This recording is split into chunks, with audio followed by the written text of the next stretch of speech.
howdy action figures, and welcome back to a really special episode of Action Motorcycles. This is an unbelievable one here.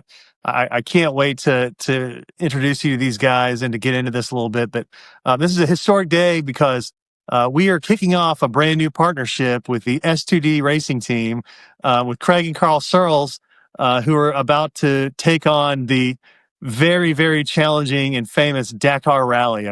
I'm so excited to be talking to you guys. I can't wait to learn a little more, but I think you guys are in the workshop there. So how's it going in England today? Yeah, all good. Thanks for taking us on board, and it's going to be an awesome journey with yourself and with your viewers and everything like that. We're super pleased to be a part of it and have you involved in the team as well, Brennan. It's awesome. It's going to be awesome.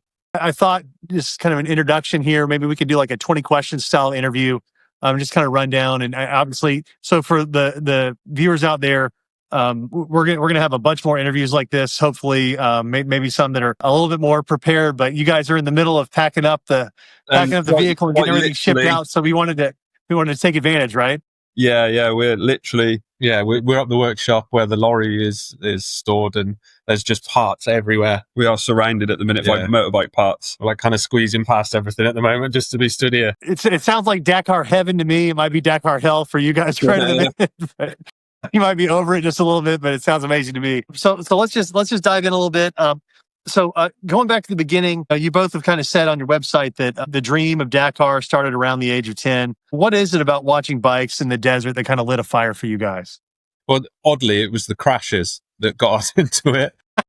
Don't tell the family that, but it's the crashes was the main reason why we got into Dakar in the first place. Our dad would bring a video clip home on a VCR, a videotape for these youngsters on this channel.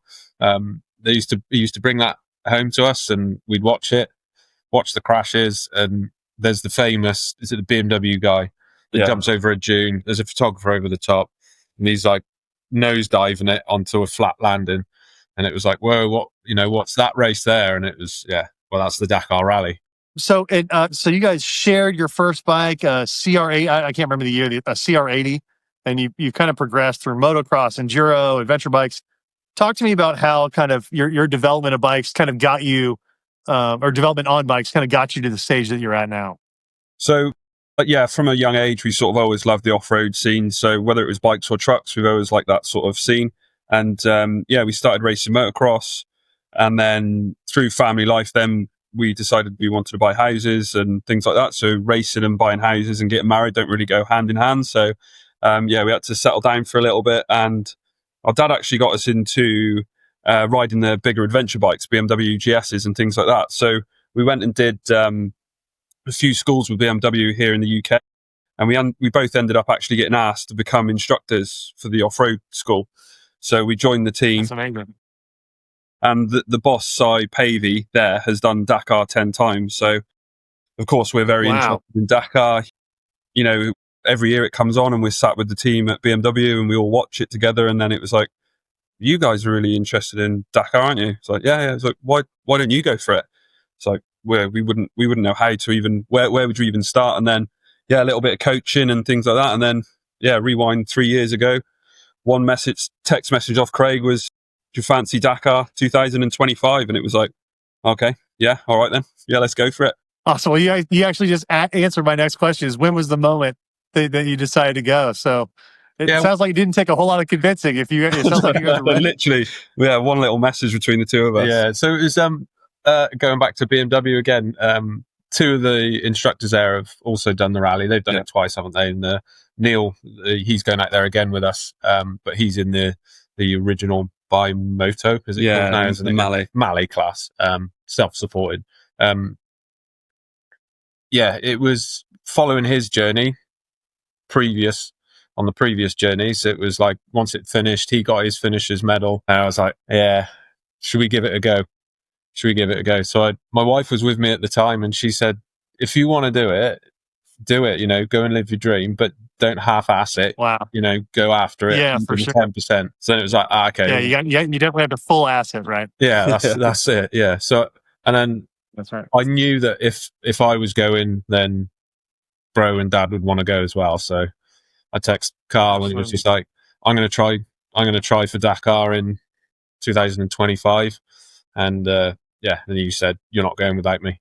Then our next approach was Dad. So my dad got me into motorcycles at a young age, and we've ridden together on a bunch of trips.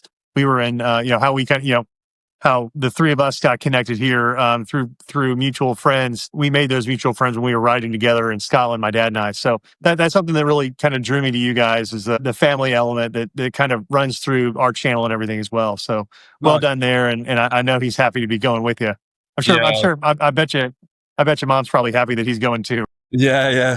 Someone's got to look after us. Well, to be fair, it's probably someone to look after him more than anything. But I don't know if he was here. That might be debatable. We'll save that debate for the next. He's right here somewhere. He's still working on the truck, literally behind us. So he's tiptoeing around behind us, so he can hear everything we're saying. It sounds like proper brothers and a proper family. So your aim is to be on the start line for 26, and the first pair of brothers from the UK to finish. I mean, what does that target kind of mean to you guys? What is that? What is that kind of lighting the fire for? Like, just to qualify for Dakar, like the journey that we've had to go through so far, racing world championship rounds in Morocco, Qatar, Abu Dhabi, and that was always the focus to get through to Dakar. But the amount of effort, time, money that not just that we've put in, but also everyone that's helping us, yourself, coming on board as sponsors and believing in us to get over that finish line and finish the Dakar as brothers. Just it means a massive amount to us. All the people that supporting us and helping us along the way is just, it's incredible. So like that is Absolutely. A real fuel for the fire for us to get over that line. So it does help push across things. When you come across, a breakdown or an injury or something like that, just having that amount of people behind you just gives you that little extra to push a little bit more. Just keep it going. Yeah. Keep it going. Speaking of that, how do you work together as brothers? Who has what strengths, and how do you push each other, and how is that kind of contributing to your excellent future success we're all expecting? Yeah, we've pretty much grown up together from, obviously brothers day dot, but we've not really like separated in our career, our education.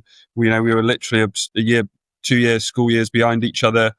Craig's friends are my friends, my friends are Craig's friends. We then started working together. We were almost in sync we don't really need to say anything to each other. We don't really actually talk that much together. Dakar's probably as much as we've ever spoken all through our lives, because we just know, we worked together for 22 years, 21 years. Yes. And we just, we're so finely in tune. I can see when Craig's down or up, and he can see when I'm down or up. And, if one of us needs a little bit of a chat, dig deep, we're going to get this finished, or don't be stupid, hold it back a little bit. It's, I can see that he's riding well and I'm riding poor, or it's vice versa. It's just, dig into that a little bit further. It's all getting very real now for you guys, right? More than real, I would imagine. You're shipping the truck off. What's the single biggest challenge you've faced with preparation so far, or the biggest things that you've had to overcome so far? Yeah, I think there's lots of challenges along the way. Like the Cy Pavey, the boss at BMW, said, it's not go and enjoy the journey to it. That's the hardest part. When you're out there on that start line, that's a lot of hard work to get there. Lots of sacrifices along the way. I mean, it's in a way, it's kind of like a really selfish thing to do, really. Both of our families have sacrificed holidays and time for us to go racing. And, my holidays for the last 3 years have been going to racetracks and taking my wife with me. And same for Craig, his family go away in the van, but there's normally a motorbike in the back, because we'll tie a little holiday in with the motorbike race or something like that. So what do you guys think is going to be kind of the toughest for you individually, to kind of overcome when you're actually out there in the race? Yeah, I think it's going to be the distances. That one day, so there's just before rest day, there's a 920 kilometer stage, or just over 900. Yeah. So I think, sort of doing that distance, I think it's going to be mentally tiring. I think we've got, we know how to ride the sand, we know how to ride the dunes, we know how to navigate. It's just the distances we haven't done, that kind of volume in a day, So for that day, they've allowed, say it's a 7:30 a.m. start. You've then got till 2 p.m. the following day to finish that day at that stage. Yeah, that particular stage. Which that goes into your rest day. Wow. So they've pretty much said that people will be coming in early morning of rest day, maybe in the afternoon. And I think as well, like the bikes that we're on, you can see one just behind us there. They're not BMW cruisers, or these things are race, race bikes. They're not built for comfort. They're built for going really fast in a straight line in the desert. They're not comfortable in any way. So, the seats are only 4 inches wide at the top. So, yeah, it's going to be a long time sat on that bike all day. What about mental and physical training? How much of it is the bike going in a straight line fast in the desert, and how much of it is your mental and physical preparation? And talking a little bit about what you guys are doing there. Yes.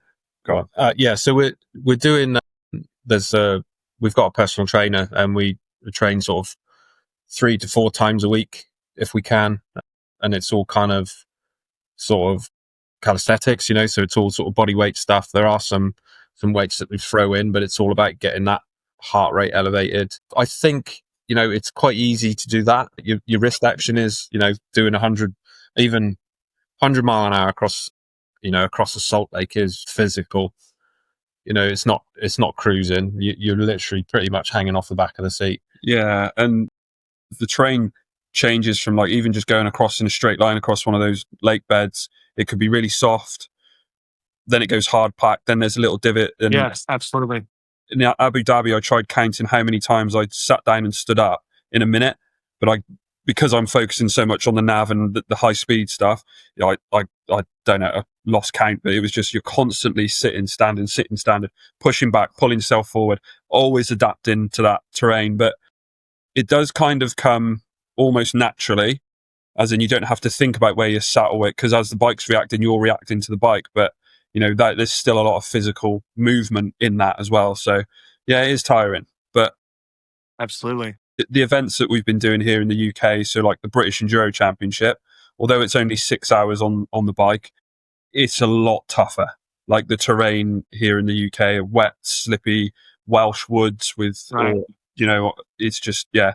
So it's brutal, but although it's only for 6 hours, the rally isn't quite as brutal as that or physical on the bike.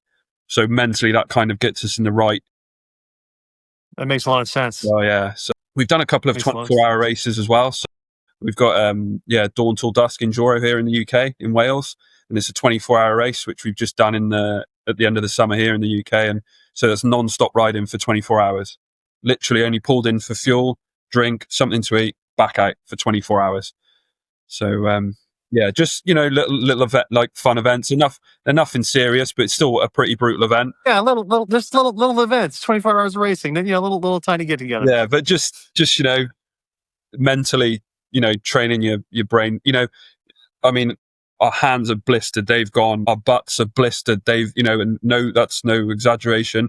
The skin is gone off your ass, but mentally, it's hurting, but you want to push on because you want to keep going and get the event done. So little things like that are just going to make, I might get a bit of a sore bum when I'm riding across the desert, but it's like, hopefully it's going to be nothing like that 24-hour enduro because, Yeah, for sure. You get a rest. Yeah, you get a rest, and you do get on the rally bikes, you can get a little bit of a rest for, 5 or 10 minutes, have a sip of drink. But here in the UK, when you're doing that British enduro, very rarely do you get time to sit and actually, you've got 12 minutes and then out you go again for another hour and a half, and you do that for 5-6 hours a day. So, and I would say your heart rate's at like sort of a British enduro, maybe 80% of your heart rate. Yeah. 70-80%. And then the rally's probably between 50 and 70. Yeah, I would say percent of your heart rate, something like that. But that's good insight. Yeah. Yeah. And for us as well, because I mean, yeah, of course we want to do well at it, but we're not charging as hard as we can, because for us, the rally is all about surviving those elements and those really long days. Yeah, for sure. Charge really hard, get your heart rate up to 80%, and then you have an accident. Whereas we want to ride at that like 60-70% mark where we are moving, but we're also not taking any major risks or going quick. Obviously, Dakar, 13 days long. It's going to be a long time. So yeah, we want to try and minimize that risk. So speaking of the bike there behind you, what makes that bike rally ready? Without going into all the technical specifications, you guys, you bought their, I guess, special made Huskies, right? That are, they only make, 100 a year or something like that. Yeah. And then high level, what have you guys done to modify them? So we've done very little to modify them, as okay. KTM. That's good. KTM does, they do say they're ready to race, but there's still some things you have to do, like make sure everything's greased, make sure the cables are all fine, they're not rubbing on things. But other than that, they're just the standard 450, extra fuel, bit more horsepower, longer swing arm, and that pretty much covers that without going into too much detail. Yeah, obviously, we've got the navigation behind the screen there, but the new ones are starting to sort of slim down a little bit. They're becoming more of a bit of an enduro bike, but we think that might be something to do with the terrain that they're going over. You don't need a great big bike anymore because it's in Saudi, it's quite rocky and quite technical. So, the bikes are adapting to the terrain now. But the engine is just it's a motocross KTM or Husqvarna or Gas 450. Strip it down a little bit, put some special components in it, and 30 more horsepower than a standard 450. Okay. Yeah, they're pretty. That's not zero. They're not a small number. That's fine. Yeah, they go well. They do go well. I think they sit at like 75 horsepower, 150 kilos when they're wet. Yeah. So they shift. Yeah, for sure. What are your kind of goals for finishing? Is it other than being the first brothers to from the UK to do it? Is it you want to get this done safely and that kind of thing, or do you guys have more or less, or is there anything else that you guys have kind of in your personal goals there? Yeah, I think we're racers at the end of the day. As soon as that helmet comes on, we have a plan. And then as soon as we put that helmet on, that plan goes out the window. Yeah, it's difficult to stick to the plan. Yeah, the red mist comes in. What was that? That's Mike Tyson said that, right? Everybody has a plan until you get punched in the face. Yeah. That's it. Yeah, we like the rally version of that. Yeah. But yeah, I think just a finish is the ultimate. Obviously, it's our first Dakar, so there's a hell of a lot of experience to gain there. So I think, of our sort of standard, we're not professionals in any way. By any means, we're it's a bit of a hobby, isn't it? So yeah. Whether something comes after it, maybe if we want to go again the following year, if money allows and family allows, we might be able to push a little bit more. But I think this one is the goal is just finish it. Yeah. Take it all on board. You guys are great. You're anticipating and answering some of these questions I've already got written down. So we're not going to actually have a 20 question count here, but this is great. So on a personal level, how do you guys think this is going to change you? Have you even thought about what life is like after Dakar yet? I would say, just answering the first part, has it changed us? For sure. It's, even doing little things like meeting yourself and doing podcasts to, your thousands of listeners. I would say we're fairly shy people. We wouldn't really be out. We've done talks on the stages at ABR in front of hundreds of people there and things like that. So definitely developed us as people just by being a part of this journey, and we're having to pick the phone up and ask for sponsorship and try and sell ourselves to sponsors and things like that. So it's definitely, we've had some massive personal gain. So kind of last question here, guys. If you could speak to someone watching today, maybe a younger rider or a brother-sister duo who likes riding motocross, what would you say to them about kind of believing in goals like this? And what have you guys used, kind of from your life lessons to keep driving?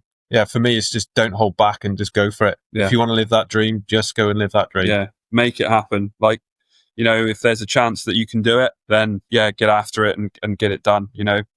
Just we had to qualify to go to Dakar. We never knew us competing in Dakar was never a certainty. You have to go and do some races, which we did Morocco, and Morocco was our first official rally that we'd done.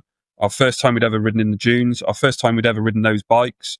It was literally all brand new to us, but with a bit of belief and obviously with your brother by your side, you can do anything. Yeah, get cracking and grab the bull by the horns, as we say. Right? Yeah. Guys, I can't tell you how excited I am for you. Congratulations already for everything that you've done up to this point. It's absolutely noteworthy and extremely impressive. I can't wait to go on this journey with you. It's been fantastic talking with you guys today. I'm sure we're going to be communicating a lot more in the future. And for the listeners out there, you're going to see a lot more updates from these guys. Hopefully we can catch up to you guys in another month or so right before you take off. That might be a good plan. We can kind of talk a little bit more about where you're headed to and all that kind of stuff. But for now, I know you got a lot to do.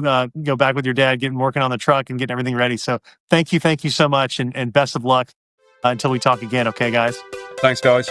Cheers, Brennan. Thanks very much. And hey, keep looking for action, guys. Cheers.